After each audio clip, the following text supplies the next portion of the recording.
And hello again, Major Arena Soccer League 2 fans. Welcome to the M2 review. My apologies for being on the injured reserve for a couple of weeks, thus the arm sling, and apologize for that and not getting you more up to date on the M2 scene. But we're back and we'll be with you every week now for hopefully a long time as we really dive into this 2021 season and all the exciting things that are happening. And nothing more exciting this week than the official announcement and the return of the Cleveland Crunch, one of the iconic franchises in the history of major indoor soccer play, both in the MISL and in the National Professional Soccer League. They were the team that is credited with breaking the Cleveland championship curse back in 1994 when they won the NPSL championship, and two young men from Northeast Ohio, ambitious task of bringing the Crunch back to life after a dormancy of some 2 decades. And we are joined today by members of that ownership group.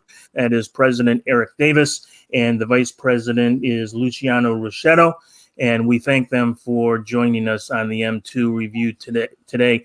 Guys, seemed maybe like a crazy dream a year ago, but here we are. You're actually playing games. The Crunch is up and running. You're selling out the facility. Tell us how this dream actually began. I know it goes back kind of to Lake Erie College, where you guys both played soccer, and then it kind of grew from there, right? Yeah, so starting back in 2012, stepping foot on Lake Erie College's campus for preseason for the men's soccer program, where I met Luciano. And from there, we really just had a strong friendship since. And then along the years until last year, we kind of reconnected, and over some of the things involving the Crunch and the Force and kind of what happened with those teams. So we went back and just did some research and applied through the website, just through the M2. And, we were reached out to by Blake Shoemaker. And from there, that kind of got conversation started and just facilitated into conversations with the rest of the, league, some of the teams there. And it fast forward to now, it just seems too surreal sometimes. Yeah, I'd like to add something in there too. The idea, it didn't date back to 2012. That's just when we met. But we built a good friendship, like Eric had mentioned. But the idea actually came about probably about a year ago, like April of last year. So we really got started in around May, June-ish. So, but yeah, it went really quick. Yeah. How daunting has it been, the task to build things? I mean, I'm sure you knew it wouldn't be easy, but it's been a lot of work to get to this point, I'm sure. And you do have kind of a big tradition to uphold when it comes to indoor soccer in Northeast Ohio, originally with the Force, of course, out at the Richfield Coliseum, and then the Crunch for a decade and all their success. Just how daunting has it been to bring it all back to life? Yeah, I mean, it's been pretty crazy. It's been hectic. We're working every day. You're working Saturday, Sunday. I mean, I work a full-time job too. I'm a teacher, so it's a lot some days, but we keep in mind that we are bringing back a legacy that existed here in Cleveland. It's just it's a staple to indoor soccer in general. So that's what actually, the motivation is what drives us. And those daunting days will pay off when we see, filled seats and people enjoying, and the nostalgic feeling that the Crunch is bringing Cleveland. Now, you guys were both Crunch fans, right? Or at least one of you were. I'm not sure. Did you guys both attend games growing up? Oh, yeah. Yes. Yeah. We played on the field at halftime, went to their youth camps, got the autographs, got the pictures, all that. So and being able to provide that for, what we had as kids for youth soccer players now is really, kind of heartwarming, and it's nice to see. And that's one of the other reasons why we decided to do this, just to be able to give back to the city and the sport that gave us a lot growing up. So somewhere in a closet or a desk drawer, you've got a Hector Marinero autograph stashed away. You know what? I don't know if I have a Hector. I'm gonna have to get a Hector. I got about 1 million autographs though. So.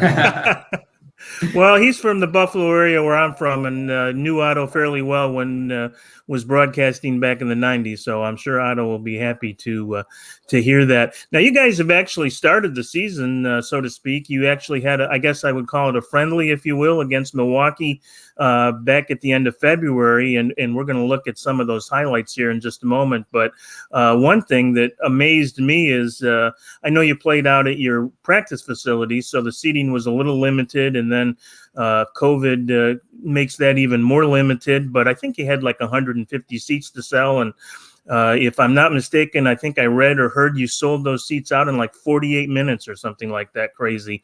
Is that true? And if so, what does that tell you about people and their excitement level about bringing the Crunch back? Yes, that is true. 48 minutes. I remember when I was driving over to Luciano's house, what we like to refer to as Crunch HQ. My phone was buzzing off like, oh my goodness, like we've sold out. And it just felt like it was in a matter of a few minutes. But it's been so well received in the community. And I think it's showing just through the engagement that's happening through our social media and all of our platforms there. And just having these players too that are grassroots to the city of Cleveland. They understand what's at stake with the Crunch legacy, the Crunch brand, and we're just excited to be able to have this here back in the city because it meant a lot to so many, and it's been well received. Sometimes I have a hard time really wrapping my mind around it, Brian, because it's just that it's been that well receptive. So I don't know if you want to add to that, but no, yeah, I mean, we touched on all the points. Like we said, giving back to the community is important to us, and we're able to do it here. We had a couple of youth camps already and things like that. And the players deserve it too. Like most of these players we knew growing up, we played against them or with them. So it's also just in that sense, being able to give them the platform they deserve to play on is also another nice thing. I think one of the keys already for you guys is you've built this roster with, it looks like all local talent, but it's really good talent that has got a connection to the Cleveland and Northeast Ohio area, whether it's through college play or a lot of times high school and college play. How important was it to you in going forward when you went out there to look to sign players and build this roster to bring in that local talent and give them the opportunity to put their skills on display in front of family and friends in the M2? You kind of cut out there in the beginning of that question. If you could repeat that. Oh, yeah. Sorry about that. Just curious. I said one of the things that was really exciting for me to see was how you're building your roster and doing it with local talent, guys that played in high school, Cleveland, Player of the Year types, and guys that maybe went to college in Northeast Ohio or did both. So I'm just curious how important it is from your perspective to look at that roster and know that basically it's all homegrown talent that will be on display for the 2021 season and beyond. Yeah, I mean, for example, there's two players in the team, Admir Siljevic and John Golden. I played with them in high school. Sammy Mutombo played with us at Lake Erie. These guys, McCain Spragling, I played with him, my whole life. It's just being able to put literally every guy on the team we met in person, played with, against. It's just that, and they deserve to be where they're at right now. And there really hasn't been that type of opportunity here in Cleveland. We have the NPSL. Unfortunately, it just gets drowned by all the other leagues, the USL, MLS, all that stuff. So this is truly a good platform for them to be able to showcase their skills. And I think that some of them, you might see some of them in a few years on different teams within the league, because I think they're all just super talented. And, I'm just pat ourselves on the back for being able to assemble this type of group with the chemistry they have too. They look like they've been playing together they have been playing together for years, but like as this specific group with the Crunch, it just looks like a good solid team. And I think having those prior relationships too definitely strengthens the core of the team. And just through our meetings, through signing the players as well, they would also offer suggestions like, hey, if you talk to this person, that's huge coming in as a new team, is having that camaraderie built early on. with a head coach that's had a relationship previous to the rebirth of the Crunch. So we were coming in with a strong rapport, and it's showing on the field since the very first day of practice. So we're excited to put a product out there. Yeah, I think it's a very representative lineup, and I think we'll be competitive with just about anybody out of the gate, and you'll get that chance to kind of see where you stack up against one of M2's better teams when the Colorado Inferno visit for a pair of games. I think that's St. Patrick's Day weekend, if I'm not mistaken. So tell us about what fans can look forward to Saturday and Sunday out in North Olmsted for those games, and maybe most importantly, are tickets still available? Well, tickets actually haven't went on sale yet. We're in the process of we're in the process of switching to hometown ticketing. So we're getting all that set up. And with how quickly they sold out last time and the limited number of seats we're able to sell, we figured 1 week is probably good enough. So we'll make plenty of announcements before those go on sale. And yes, obviously they still are. And what fans are going to expect is just a lot of soccer in 1 weekend, a back-to-back. It's going to be a crazy thing for us to host, as we did it against Bruce City. I think it went well. Everyone on our team, I think, did pretty well, but now it's the real deal. So I think it's just going to be highly anticipated and a lot of fun. Hopefully a lot of goals scored. I was going to say, just to piggyback off that, you're going to see a lot of goals scored, probably on both sides. You're going to see just a high-flying, action-packed filled entertainment with indoor soccer, and I think it's going to be a huge hit this weekend. The fans are going to really get a good sample size of what they can expect for the remainder of the season moving forward. And the best way, I assume, for fans to stay in touch and keep abreast of the tickets availability and whatnot is through your website and social media pages. Is that right? Correct. Yeah. They can find us at www.theclevelandcrunch.com, Instagram at Cleveland Crunch, Twitter's at crunchtime_CLE, and Facebook at CLE Crunch. Now, I'm already jealous of the sweatshirt and T-shirt you guys are wearing today. So if I wanted to order one, how do I go about doing that? Can I do that? Yep. You got to go to clevelandcrunch.com/team store. You can also click on the tab on our Facebook page too. So it's available right there at the top. Nice. I will be doing that, I promise. Last thing is moving forward with M2, the growth of the league. And I think this Cleveland franchise really kind of paves the way to expand east and really grow the footprint of the league. So it's really critical on a lot of fronts. But as you guys look ahead now, beyond just the games next weekend against Colorado, but the rest of this season and maybe back to a normal 2021-22 season, what are kind of your hopes and goals for the franchise, both on and off the field? Just make a strong showing, make a strong case for the roster that we have throughout this summer, give people a sample size of what's to come in the December through April season. Keep building those community relationships and relationships with businesses and sponsors and partners and things like that. Utilize the summer months to have youth camps and grow that youth network, and really just keep pushing, to never take our foot off the gas, essentially, and keep looking for ways to improve in every which way, and make sure that we're putting a Cleveland Crunch type of product out on the field, because like we talked about, we're really holding ourselves and everything involved with this to an extremely high standard, and it's just it's got to be perfect if it's the Crunch. Nothing's perfect, but it's got to be almost perfect. Yeah, brand image to us is quality. So we have huge shoes to fill.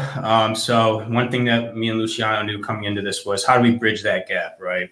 And from the old generation that know of the Crunch in those championship years to the new generation that came after the folding. So for us, that's feet on the street, youth camps, doing just unique creative opportunities like a beach soccer tournament that we're planning to do this summer. So just a unique variety of things that we can include everybody and make it a very successful club out there on the feet on the street. And we're excited, just putting our best foot forward every day And for this summer, obviously you want to, our goal is a championship, but being a new team, we'll see how we stack up against the rest of the team. So it's going to be an exciting little season here as we go towards the winter.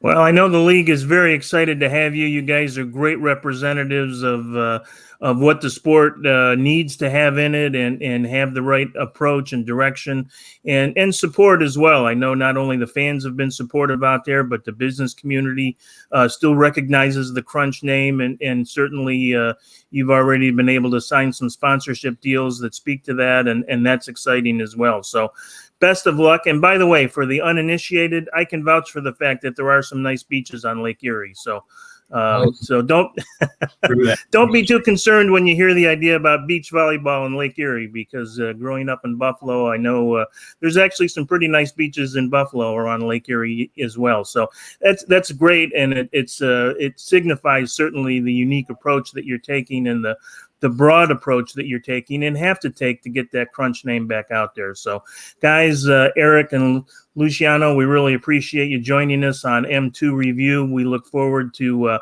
watching the games online next weekend. I know I will be tuned in.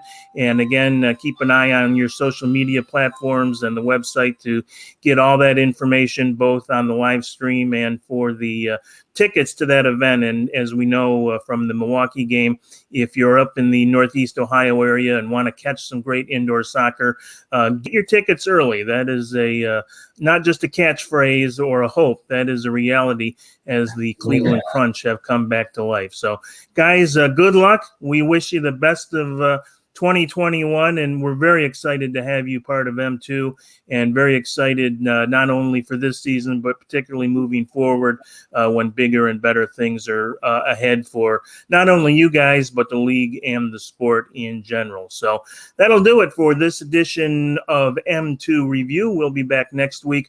We'll be talking all things Muskegon. The Muskegon Risers will be hosting action on St. Patrick's Day weekend as well. So that'll be a rival of you guys, right?